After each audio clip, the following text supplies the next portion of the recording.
Hello and welcome to this brief introduction to proving figures congruent. In the next few weeks, you'll be proving lots of figures congruent. But what does congruence really mean? Well, it means different things for different geometric objects. For example, for segments, congruence means exactly the same length as these are here. For angles, congruence means having the same angular measure or separation between the rays. But for figures, such as triangles, quadrilaterals, pentagons, etc., that means having the same shape and the same size as these are right here. In other words, we could place two figures on top of each other and have them match perfectly, side for side and angle for angle. Let's concentrate on the smallest sided polygon, the triangle, which has three sides and three angles. How can triangles be congruent to each other? How can we explain that two triangles match, side for side and angle for angle? When we explain that two triangles must match in this way, we are, in essence, proving two triangles congruent to each other.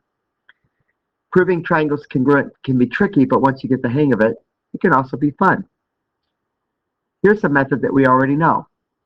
Proving triangles congruent can be done simply by performing a transformation, that is, mapping a pre-image to an image. As you see here, we can map one triangle to another by a slide. We can map one triangle to another by a flip. And we can map one triangle on top of another by a rotation.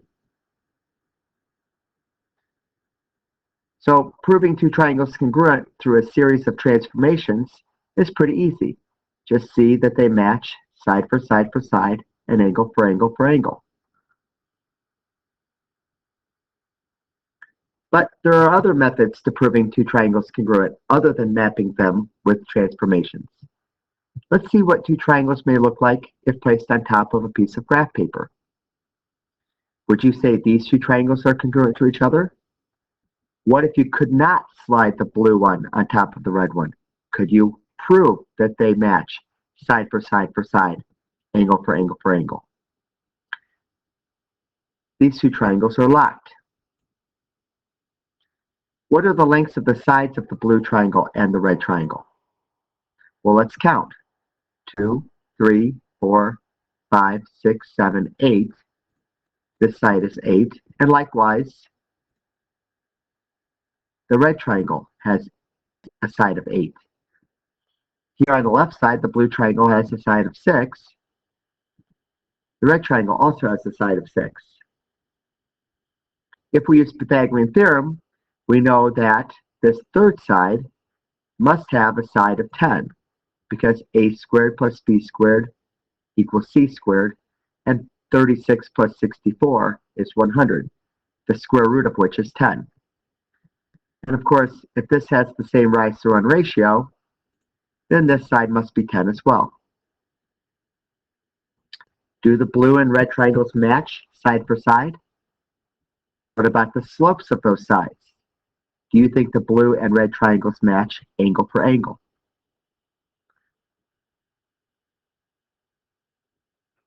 Proving triangles congruent by method 3. Now we know that we could show two triangles match side for side and angle for angle by either performing a transformation to place one on top of the other. We also know that we can show they have the same lengths and same angle measures if the triangles are placed on a piece of graph paper. But what if we don't have either luxury? Well, without graph paper, we need some information to help us determine if two triangles match side for side or angle for angle. Let's take this example.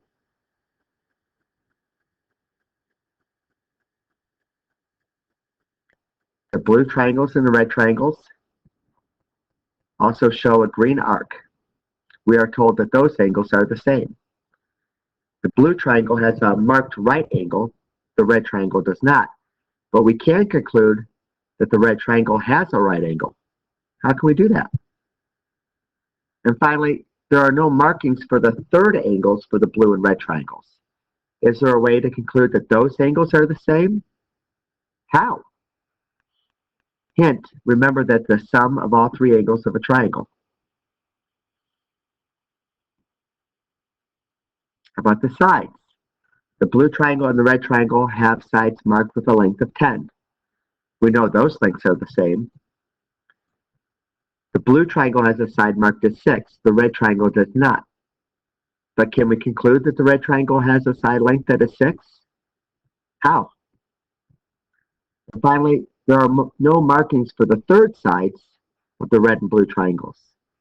Is there a way to conclude that these triangles are the same? How? Can Pythagoras help? So did you do it? Did you show that these two triangles match side for side and angle for angle? If you did, you showed that these two triangles are congruent. So in this last method, there is some vocabulary that we'll be using throughout the next few weeks. Figures such as triangles that match side for side and angle for angle are said to be congruent triangles. Sides of the same length are said to be congruent, and angles of the same measure are said to be congruent.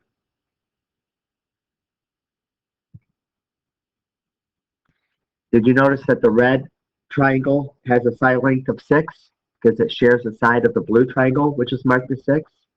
When two triangles share a side like this, or an angle, we call that the reflexive property. If two angles of one triangle are congruent to two angles of another triangle, then the third angles must be congruent also. This is because every triangle has 3 angles whose sum is 180 degrees. This is called the third angles theorem. Those green markings help give us some information about the diagram that help us to prove the two triangles are congruent. That is the given information. Now, triangles normally have names. We call them by the names of their vertices. It doesn't really matter what order you use the letters, but you must match up the letters from the blue triangle to the red triangle.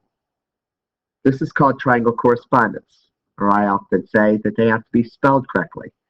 The triangle correspondence tells us which sides and which angles of the triangles are congruent.